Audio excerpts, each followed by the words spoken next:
Hi, Rowyn. Hi. How are you today? Alright. When we go to conventions, people sometimes ask about my rings, and they'll ask if I have a cane.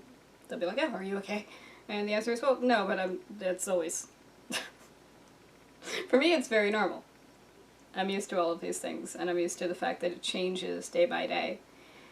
I recognize that for people outside of my situation, it seems very jarring. So I'm going to explain some of the things I use to make my life a little bit easier, and maybe it'll help somebody else out there who might have similar issues. Right off the bat, I will state that my being under 5 feet tall is not part of the bone deformities. My family just looks like this. Okay? This is my step stool. We have two, but this is the one that's made from Rubbermaid, and it is plastic. Plastic means I can actually pick it up, and it's not an issue, and it's still sturdy enough that I can stand on it. So, I've never had an official diagnosis. I've had a lot of, maybe it's this, maybe it's that. Maybe it's Madelung's. Madelung's implies a shortening of the ulna. I technically have an elongated radius. There's a difference. The difference is that everything is attached, and it happened really slowly, and there's a long story, and it doesn't really matter. Not what this is about. I was also diagnosed with Ehlers-Danlos syndrome for like a hot minute, immediately followed by, wait, you don't bend enough. Because these joints do hyperextend, they go backwards, but it's just those. On the subject of jewelry, I have these splints on both hands. Well, not this one, that just means I'm married. But this keeps this joint from hyperextending. This keeps this joint from just dangling. There are two separate bones here, but there's no real joint between them. You see how the human hand has little lines where things bend? My ring fingers do not have that line. Either ring finger. There's just nothing. And I was born that way. My feet are the same. That's the reason why when I was born, doctors told my parents that I might never figure out how to walk. But I did. My toes are weird. I'm not going to show you my toes, but just understand that the ring toe kind of bends. It's not really that noticeable now as an adult, but as a kid it was weird. My arms even did the opposite. You know, like this is as straight as my right arm goes. I don't know if you can see all that. And this is as straight as my left arm goes. Ta-da. And when I was a kid, it was basically a right angle. So it was like a weird Barbie doll. And it didn't hurt, but it just wouldn't do anything else. So I never really got anything to help me with that because there didn't seem to be anything available. Maybe there was and we just didn't know. Don't tell me if there was something. I don't want to know.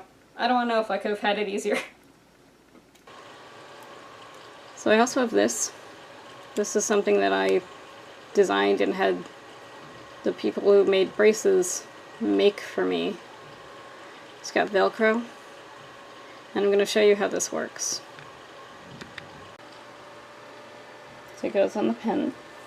And Velcro is just to make it so it can shape itself around a number of different sizes of pens. And you put your fingers in here. And it kind of forces my hand to open up a little bit. I haven't really needed this for a long time. But for a couple years there, every now and then, this was needed. And it would just make things a little bit easier. I did have tubes in my ears twice. That's a common thing to have. I did have, you know, the wax and all that. But the reason I was almost entirely without my sense of hearing until I was 4 is because it didn't work. The first time, the tubes just didn't work. And this is usually where someone says, oh, they fell out. No. No. The inner ear canal is... because my entire skeleton is wrong. It's fine. It functions. It's its own ecosystem. But it's wrong. I mumble a lot. I try to articulate a little better for these videos. These YouTube that actually helps me to train myself to speak a little clearer, because for years I had a lot of trouble with that. Not just because of the ear stuff, but because of the teeth stuff. Just for funsies here, here's a mold of my mouth. And I don't know if you can tell from there, but my teeth do line up. So when you have the bottom, it just kind of curls up in the back, like my whole skull is constantly smiling. My front teeth are titanium. I was not born with titanium teeth. That would be cool. Not what happened. I had a tooth grow in the back of my palate, and one grow in the front, like above my front teeth. And those would have been my canines. And the doctors realized that that's what was going on, and instead of, like, just removing them, at that point it was a little too late, damage done. So the decision was made to just drag them with tiny little chains, like the worst direct-to-video Hellraiser. And I had 2 fake teeth, fake eye teeth, because I had to take out my real eye teeth to put them... So the canines were going to replace the eye teeth. Fine in theory. In the meantime, while waiting for them to drag, since this took like a long time, months of just tiny little drags, I had fake teeth attached only to my braces. So every time I tried to speak, they'd flip, because that's not a nightmare. I was in middle school. Let's make middle school worse. You know, when kids are most judgmental. Anyway, it was fine. I'm fine. I'm fine. But like I said, damage done. So when the teeth came down, they were buffed immediately so they wouldn't look like canines anymore. Great, except then I had these tiny little nibs instead of like just eye teeth. And my front teeth, they didn't want to put any pressure on it. But I didn't have roots there anymore. So they just kind of left my front teeth in where they were, really front facing, with like, I couldn't eat an apple without pain. But no option was given to me to change it in any other way, and I was in middle school, so I just kind of went, oh, this is my life now. Cool. This is not a thing I ever actually put in my mouth. This is a flipper, and you can see the 2 fake teeth on the front. They're modeled after what my teeth used to look like. And the reason I didn't wind up using this, and why I opted to just go full dental implants instead, first of all, to keep it from letting the bone recede again, because having roots in there would have something for it to grow onto and hold onto. But also, I remembered being a kid and losing my retainer. And this is a retainer. I mean, look at this thing. This is a retainer. And I was terrified that I was going to lose it, or drop it down the garbage disposal, or drop it in the actual just garbage, which I had done with my retainer as a child. And I didn't like the idea of taking out my teeth every night to wash them.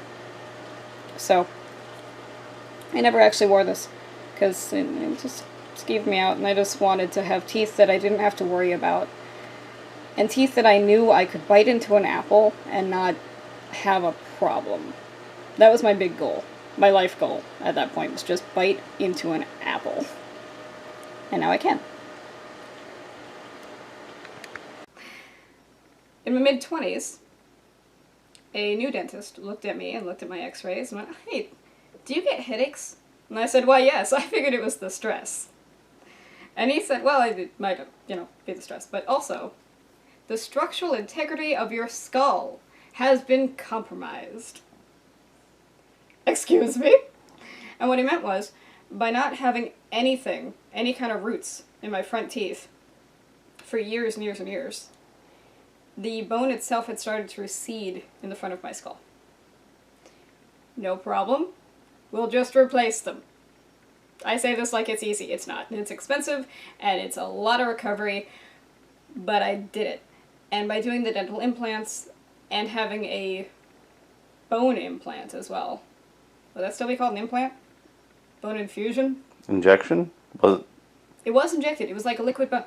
So I had bone put in my head that was part cadaver and part bovine. So for a little while, I was a minotaur. This was my temporary bridge. And I wore that. And it was just glued in really loosely, so it would come out if I tried to, like, eat a slice of pizza.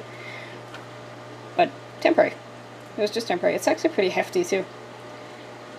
And that way I had teeth of some kind. I could smile while I was waiting for all of the other stuff to go down. And then once I had my permanent posts in for the dental implants, I also wound up with caps on the 2 other teeth, which was nice. On the one hand, it was damaging otherwise healthy teeth, and they didn't really need to do that. On the other hand, my teeth had been buffed down so much, I just wanted them to look like they would have been. I do use glasses. We don't think of that as a disability thing. I have glasses. But technically, my eyesight isn't that bad though. I wear my glasses to see things that are far away. If I were to drive, I would use my glasses. I don't drive. I did get my license when I was 28 years old. That is an entirely separate story and not for this video. This cane was my first cane. It was actually my father's before me. My father's before me. And he cut off the end to make it fit me. And I remember he had it resting on the table as he was cutting it because we didn't have like a saw or anything in the house. And it went flying. Both parts went flying. I like this cane because it's adjustable. In case I get any taller. I'm not gonna get any taller. But you know, just in case. Just in case. My favorite cane. It's purple. I just like purple things. Oh, I do want to point out that my bones are actually very strong. They're wonky. Very, very wonky. But they are strong. As an example, I did throw myself off a roof once when I was 14, and I didn't break my hip. Jammed it into itself. Still have to see a chiropractor every now and then for that. But it didn't break. Nothing broke. So, strong bones. Maybe point out that you had to escape a bad situation, and you weren't just like redoing Jackass. Which also ties into the fact that I did have a double deviated septum for 15 years of my life, from age 5 to 20. And obviously not born with that if it started at age 5. So, related to the fact that I jumped off a roof at 14 years old. Point is, it takes a lot to break one of my bones. So, that's not really the issue either. These dinky little 2-pound weights are what I use to exercise for the most part. I also do, you know, crunches and squats and whatever, but these weights are light enough that I can do a bunch, you know, lots and lots of reps without actually having a huge amount of weight on my arms, and thus I can get more done exercise-wise. So there are little compromises that gets me made when you have any kind of disability. I do have 5-pound weights. I don't use them. I have my 2-pounders, and they do just fine. Also, I do yoga to help with my busted hip. Tell me about art school. So, because I had so much trouble speaking, communicating in general, from the ear stuff and the nose stuff and the teeth, I drew. That's how I would communicate, is I would draw everything. And when I graduated high school, I applied to 7 different art schools, and I got into every single one. And then I got kicked out of my first art school on a forced medical leave. Because I knew about my arms. I knew that they were kind of wonky. And then they had started to straighten out, and I figured, problem solved. Nope! My wrist was purple. And the doctor I went to was kind of a family friend, so he thought he could be more casual. But I didn't know him. He remembered me when I was like little EAB, but me at 19 years old, I had no idea who this guy was. I didn't remember him. So the words he actually used were different than the words he meant. And in retrospect, I understand what he meant now, which was that this is just genetic. I didn't do anything to myself. This is just, I was born with this. And it's not bad enough to warrant surgery. I just have to learn how to pace myself, and then I can move on with my life. What he said was, "You're deformed. Blame your parents. You're not even a candidate for surgery." And then he told me never to draw ever again. Obviously, I didn't listen to him. These aren't all of my arm braces. They're just the ones that hang out at my desk. This one isn't even an arm brace. And some of them are made out of Rob's socks. But, you know, they work.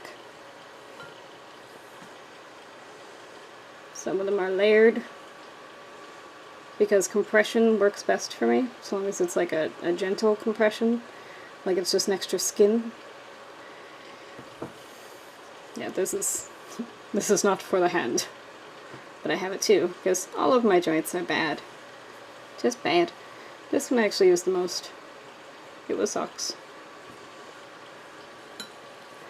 This one is good if I really need extra support, or just to remind myself not to move if I've hurt myself from overworking. Sometimes it's just a matter of reminding myself. But it screwed me up for a couple of years, because I didn't know what else to do.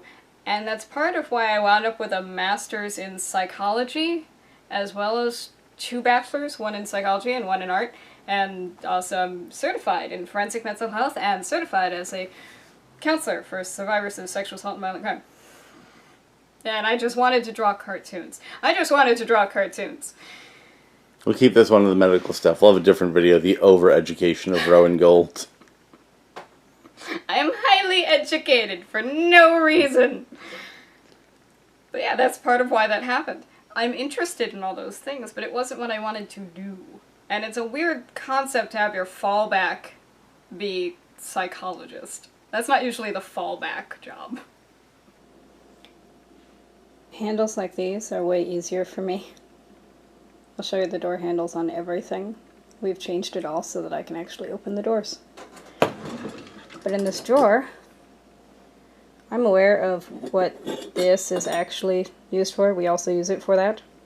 But what I needed it for was anytime we have a can of like soup, where it has a pop top, I can get it open a little bit, but I can't actually pull it the rest of the way. So this goes in, and boop, and then I can have my soup. And this one, this has been useful to rob too. Because you put the ring on the size of whatever jar you're trying to open, and it creates leverage. And it makes every jar openable. I had extra phys ed in elementary school. I don't know what it was actually called, but it was extra phys ed. That's just what it was. What happened was, a teacher watched me unable to get onto the school bus. You know how some school buses had those, like, just 2 giant steps instead of a reasonable amount for children? Little 50-pound Becca couldn't take a 3-foot step with a 50-pound backpack on? Yeah. You know, and it was hard, and I struggled. And instead of helping me, keep that in mind, this woman watched me struggle. And did nothing except take a note to just harass me later, I guess. And this was a program that my parents should have been informed, and technically they were, but not beforehand. They didn't agree to it. But they kept getting things in the mail saying I was doing really well. And they were happy, because I was doing really well. So they were asked. But I was being taken out of other classes to do things like run laps while I had a limp. And they would pinch me with a little plastic thingy to see if I grew any fat or muscle or whatever. They weren't really explaining what was happening, they were just pinching me with things. I know what it is now, but yeah. But that's all real rough in retrospect, because I was thin, because of all the food allergies. There were a lot of foods that made me really sick, and we didn't know why. And so I was just super underweight forever. No amount of running laps was going to fix that problem. Years later, in high school, because that was all elementary school, in high school, I went up to my counselor, and I said, hey, I'm not going to take PE anymore. And she said, what do you mean? And I said, no, seriously. I know I'm not quite disabled enough for anyone in the school to care, because it's like on record, but nobody cares. That's fine. I'm letting you know. I've done my time, and I'm not going to do it anymore. And if you need me to get a doctor's note, I'll do that, but otherwise, figure it out. And she didn't know what to do with that, which meant I won. No, we're not sponsored, but I really, really like this vacuum. A lot. Dyson V7 Motorhead. All the attachments are really easy to take out and put back in, and it has this nice little charger because it's cordless, and it's super light, and I just love it so much, and it makes it so I can actually vacuum. And it's not a problem, and it's not hard. And I love this vacuum. And it's purple. I like that it's purple. Or pink, or whatever. I like that color. And I wound up taking tests instead, like written tests. And eventually I was put in a Were they like PE tests? Were they like tell us about baseball, or were they just like? Yeah, no, it was, what's the beginning of a race called? And the answer was the start. Don't think that's exclusive to the race. No, I think the beginning of most things is called the start. you have to start to begin. Wise words.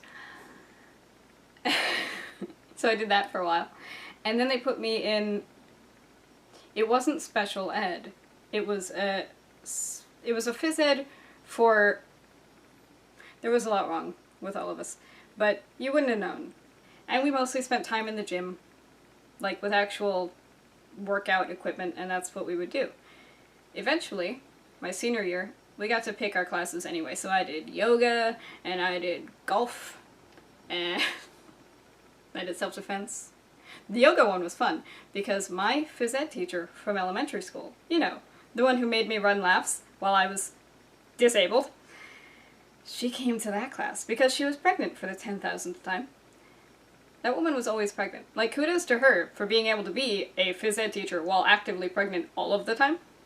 But yeah, she was having her, like, 5th kid, and she came into my yoga class, and she recognized me. And this rude yells from across the gym, "Hey, you still have crooked arms?" First of all, yes. Nope, I got new ones at the store. Fix it! Like, what do you want from me? Second of all, excuse me. Well, my then current phys ed teacher noticed that that was a rude thing to say and told her to leave. And that was a nice little validation for me. I still do yoga. Don't bully my students. You're Yeah. a teacher. Fuck off. Seriously. I still do yoga for my hip. You know, the one that I destroyed falling off the roof. Here's our office door. And you see the doorknob?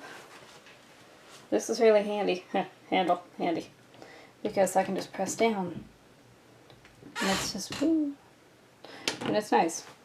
Because it makes things nice and easy. And we have them everywhere. On our bedroom door, and downstairs, on the bathroom doors. They all have these. So I can just press and go. Very little thumb action needed ever. Yes. So a lot of the things that I live with could have been much worse, and doctors thought they were going to be much worse. And my parents were told in no uncertain terms that it was going to be much worse. My parents were told I wasn't going to live to see, like, teenage years so many times. I'm in my 30s. I'm fine. But part of it is that the things that it looked like turned out to not be the things that they actually were. And I'm not blaming the doctors for that, because you work with what you know. You work with what you studied, what you've seen a million times. Mine's just a little different. Best case scenario in every possible regard, and I have no real complaints about it. I've just learned there are things I need to do to make my life a little easier. And some of it is just acknowledging that I'm really short, that I'm under 5 feet tall. And I married a man who is 6 feet tall, and we need a lot of things to work for us both. And how do we do that? So there's compromises, and I use a step stool. My water bottle is purple. It looks blue on the camera, but I swear it's purple. I mentioned the water bottle because it's really easy. Ta-da! And that's it. And I don't have to think about it. Stay hydrated. I wanted to do a video that just blanket explains these are all the things I use, and I'm okay. Sometimes I need a little bit of assistance. Some days are really bad. Some days I really don't move very well. Other days, I'm fine. Really, truly, you would never know. Total crapshoot. But overall, that's okay.